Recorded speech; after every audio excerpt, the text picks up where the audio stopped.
Okay, so the Bradley Beal buyout has happened. He is going to the Clippers. I think we all kind of expected this one, especially after the Clippers traded Norm Powell, but we needed the official thing. Now, this gets kind of weird because looking at some cap people right now, it seems like it's not a certainty as of right now if it's going to be a waive and stretch where they would be paying 19 per year over 5 years. It seems like that's still the most likely outcome. And admittingly, with the way that Shams is doing the spin job for the Suns right now on his Twitter, saying how they save money right now, that made me immediately believe it'd be a waive and stretch, but I guess it's not a certainty right now. If it wouldn't be that, then I think it would just be you're just paying him for the original 2 years on slightly less money, I believe. If the Suns are going to be paying Bradley Beal like $19 million or whatever it is over the next 5 seasons, that's crazy. And I understand, yeah, it gives them immediate salary relief because the number they're paying him for this season and next season goes down for the sake of the stretch. But, like, it's just dead money sitting on your cap for a really long time. But if I'm going to go off of what Shams is saying, which again suggests it is the wave and stretch because the money's going significantly down right now, which means it would get them out of the aprons based on what Shams just tweeted, and therefore it would open up smaller moves for them right now. Because when you're in the aprons, especially the second apron, you pretty much can't do anything. If any of this CBA stuff is wrong, my bad. And, I mean, Phoenix, they're going to be in a tough spot regardless of who's on their books over the next whatever seasons. And, yeah, Dylan Brooks will bring them some new defensive energy, and maybe Jalen Green will jump, and maybe Malawach can have a day one impact. Maybe Mark Williams will be healthy and score a whole lot of points and get a lot of rebounds.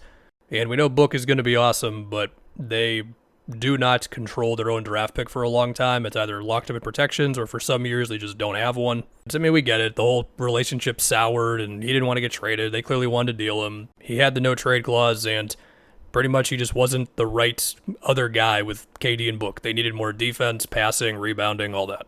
And just more good players. And so for Suns fans, I mean, given your pick situation, just the state of the team, the West, it's really not looking too good, man. Sure, they can put 5 real NBA players on the court to start game 1 of next season, but, well, that's it. Let's go to the Clippers. For all of the negative energy around Bradley Beal for the last couple of seasons, especially this last one, and I've seen a lot of takes of Bradley Beal's a bad player and all this, he was a very efficient, like 17 points a game guy this previous year. Yeah, there's a fear of him missing games. He's missed a good amount in his career. But the dude can play with the ball, can play without the ball, he can attack off the catch. You can put him in kind of any off-ball set you want to, and for the Clippers, this really is, would you rather have Norm Powell or Bradley Beal and John Collins? And Bradley Beal on a much cheaper deal than what the Suns were paying him. So, okay, I mean, how does Beal fit in with the Clippers? I think it's pretty simple.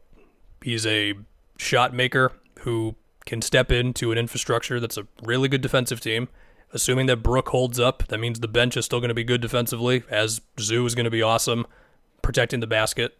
Derek Jones, we got Chris Dunn, we got Kawhi, we got Jeff Van Gundy's defensive schemes, and we saw even last season, I mean, Harden and Powell together, they were still a really good defensive team. Now, I will say lineups-wise, going from one guy that you have to plan around defensively with Powell to now 2 guys with Beal and Collins, not to say they're like horrible, but still, they're not defensive players. They'll have to work that out. Even so, Zoo was so good on defense this past season. You're probably going to be fine no matter how you arrange the lineups, but still, it's something to think about. The other thing, too, we're still going to do another season of can Kawhi be healthy? It was great to see him in the playoffs this past year, but we're going to do it again. He played like 30-something games this past year. You combine that with the fear of Beal missing games. We'll just see how all this goes. Harden is still able to be such a stabilizing pick-and-roll creator in the regular season that it just gives you this floor offensively, and his chemistry with Zoo is really good. Even so, I would not want to ask Harden at this age, like, hey, can you have another season where you just have to grind us through all these months until you get more help on offense? So we'll see just how many games Kawhi and Beal play. And also, yeah, he gets another pick-and-roll partner with Collins. You got Bogdanovich for a little more offensive juice as well. And then when we think about the playoffs, the real question for the Clippers will be, I mean, I'm jumping the gun pretty hard here. We got a whole regular season to go, but I'm remembering in the playoffs where the Nuggets were just telling Chris Dunn, go ahead. And again, there is a balancing act here because what Chris Dunn does defensively, Beal cannot do. If you can find ways to still be that defense and you find more minutes for a guy like Beal rather than a guy like Chris Dunn, even if it's like for a stretch in the fourth quarter, we really need some more offense right now. For as negatively as you may think about Bradley Beal, especially if you're a Suns fan because of how it's gone, He's still just a different threat than Chris Dunn or Derrick Jones would be on that. But again, it could also be possible for the Clippers that if you take one too many defensive players off the floor, suddenly, for as great as Zoo is, we need a little more perimeter defense, and besides Kawhi, okay, whatever, like they'll figure out the lineup stuff, or maybe they won't, I don't know, but they'll have to try that. Basically, they got some more talent in the door, and they got it for very cheap, so that's cool. Do I now project them like way higher in the West? I mean, to me, like I think the Thunder and the Nuggets are firmly the top two teams, and then I think you're looking at the Rockets. The Wolves have to always be in this sphere of like, we can beat anybody, except for the Thunder. Like the Thunder beat them so bad in that conference series. I don't think the Wolves, as they presently are, can beat the Thunder. We'll talk about the West in a future video. The Lakers are good, and if Ayton really pops, that puts them in a different convo. The West is loaded, man. I'm kind of jumping the gun in a video that I want to do probably after this one. Spurs are ready to make a jump anyway. I'm just kind of blabbering at this point. I'll say the Warriors too, why not?